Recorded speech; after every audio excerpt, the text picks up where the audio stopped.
Or is it the fact that Bill Belichick, you don't traditionally beat him twice with the same thing? I'm going to take B. Bill Belichick game plan better for Deshaun Watson because he knew what Deshaun Watson was capable of. Deshaun Watson is also coming off a knee injury this is his second knee injury. Both knees have been banged up. He probably is a little gunshot. So when you're looking at these situations, Deshaun Watson versus his past and Bill Belichick, I'm going to give a nod to Bill Belichick. Tom Brady looked well as usual.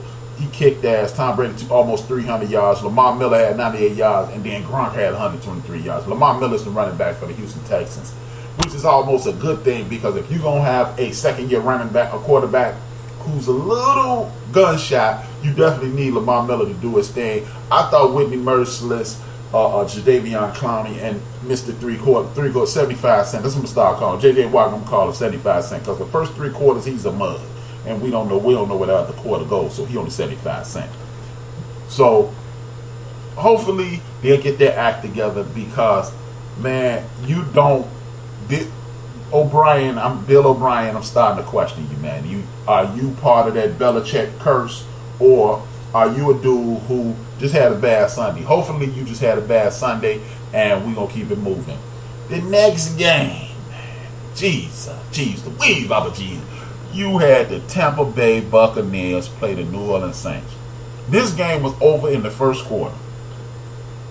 Y'all hear me, man? This game was over in the first quarter.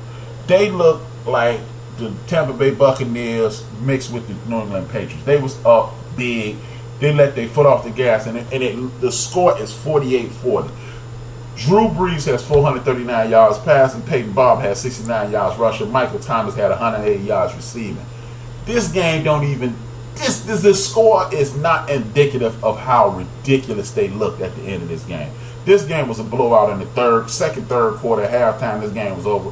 I was hanging out with the homie Macy. Macy was cussing out the TV back and forth. What I believe has happened this last Sunday was this. The Saints came in there smelling their own asses. They thought they was the shit.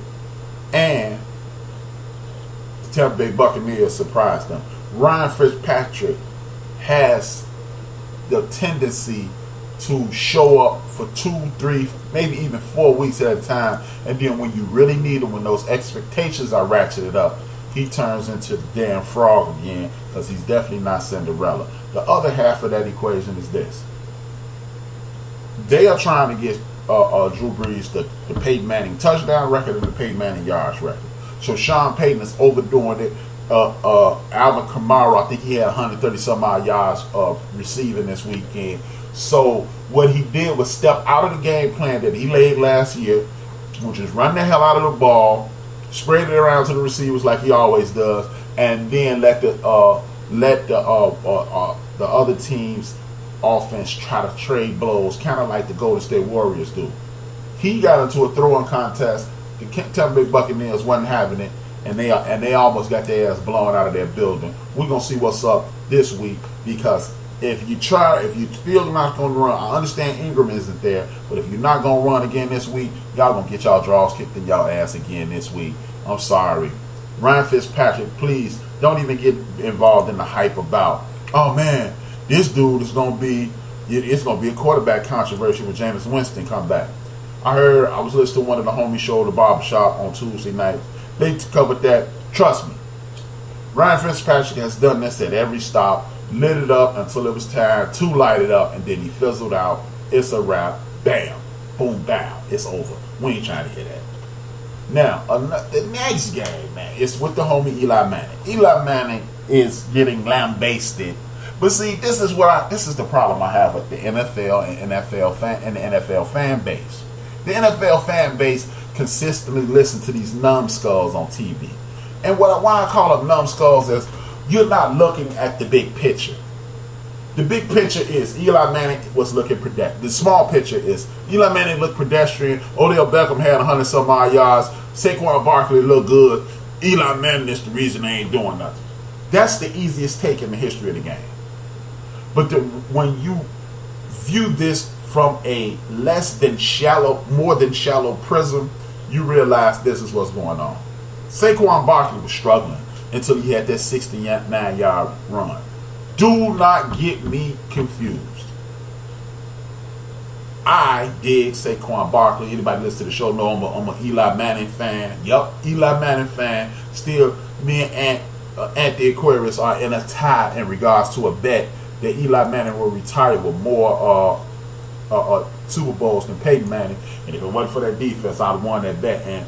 But anyway, now, the easy way out is say Peyton Manning didn't do it. Because, hey, Saquon had 106 yards. Odell Beckham had 111 yards. Eli had 224 yards. But the problem is this. We dealing with the Jacksonville Jaguars. The Lions, it's this dude Flowers. Flowers needs to be planting flowers or working with the field team to make the grass or something, because he's not a football player.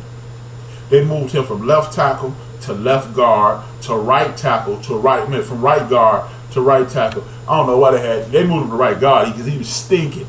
Because it wasn't working for him, bro. You not that. He's not a football player. He's not a great offensive lineman. I understand y'all spent a high pick on him. Maybe you can't train this kid or he don't have it. Either way, he ain't getting it done. Eli Manning is not and never will be Tom Brady, Aaron Rodgers, Phillip Rivers, and Peyton Manning and those type of guys. But what he is a guy. If you put him in a situation like he's in with Shepard and Beckham and Barkley, and I can't think of the tight ends man right now. If you give him that, Eli Manning will put you in a situation where you can go to the playoffs, and we all know Eli Manning and Joe Flacco, if you get their ass in the playoffs, it's a wrap.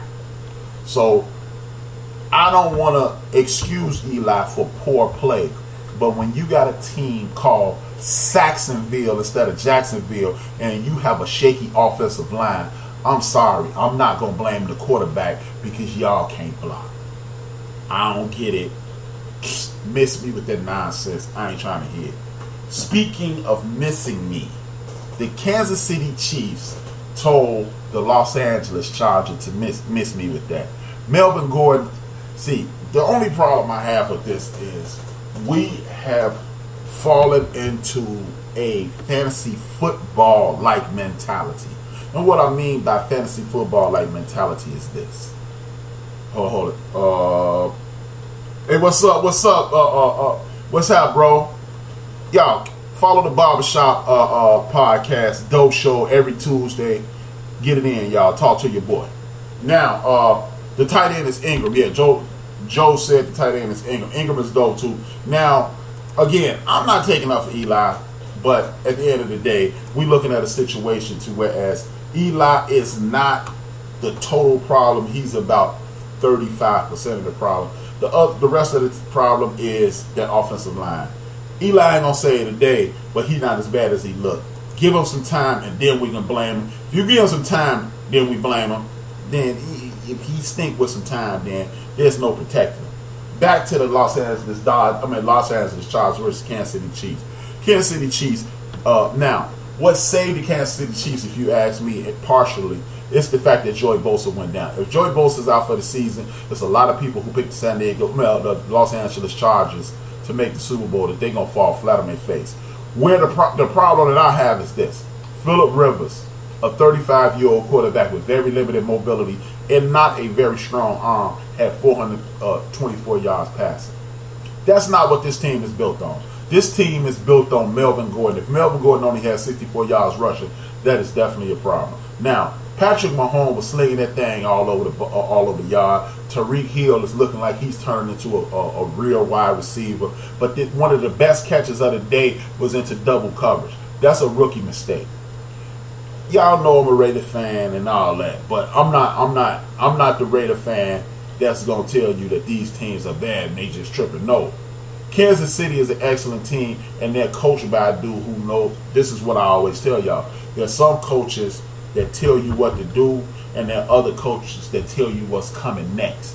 Andy Reid is the type of coach that tell you what's coming next. Because we are, again, I'm going to say this 1,000 times this year. Football is an easy game. It's just difficult to play at a high level. Now, Patrick Mahomes looked very good. He made some questionable throws that, due to lack of pass rush and things of that nature, the Kansas City Chiefs were able to get away with it. The biggest problem with the Chargers is this: Phillip Rivers should not have 424 yards if y'all want to win. I get Joey Bosa went down, it turned into a shootout, but it should never turn into a shootout when you have an aging quarterback. That's not a good look, people.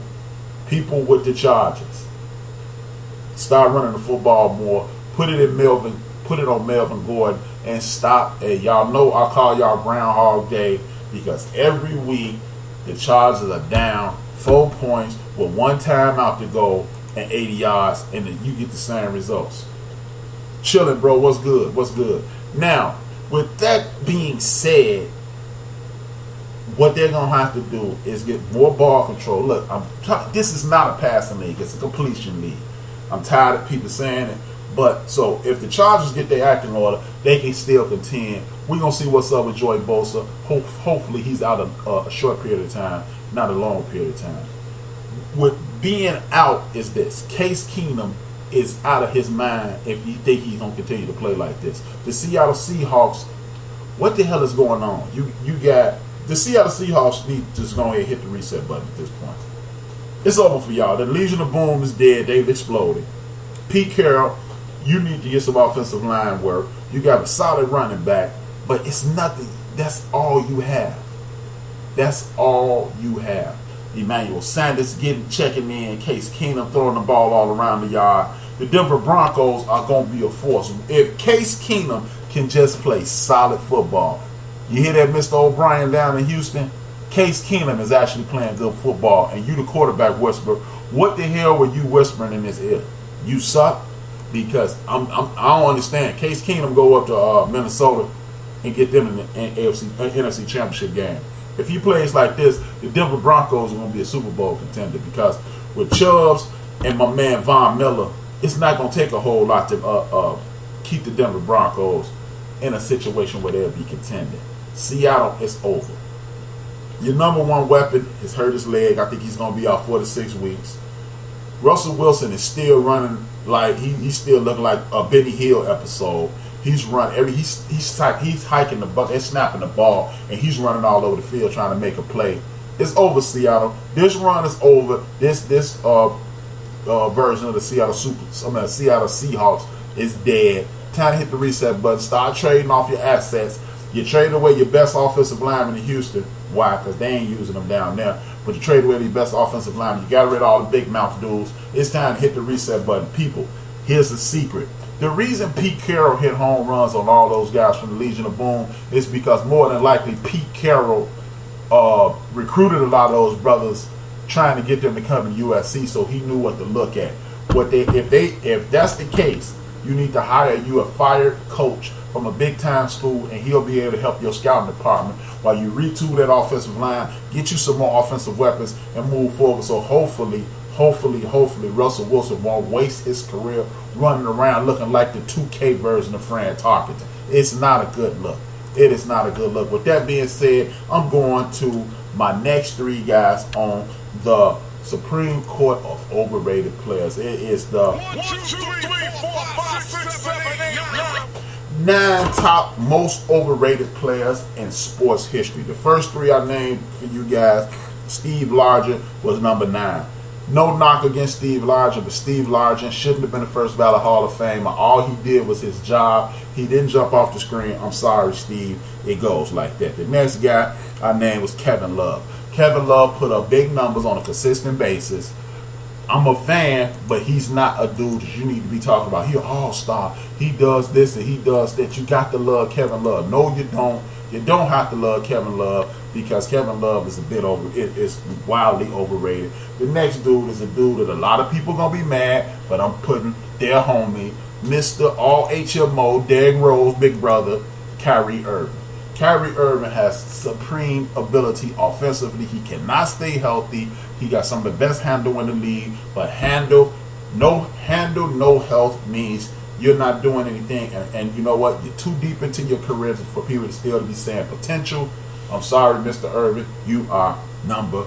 That's you. That makes you 3rd from the bottom in regards to this. The next guy on this list, J.J. Watt.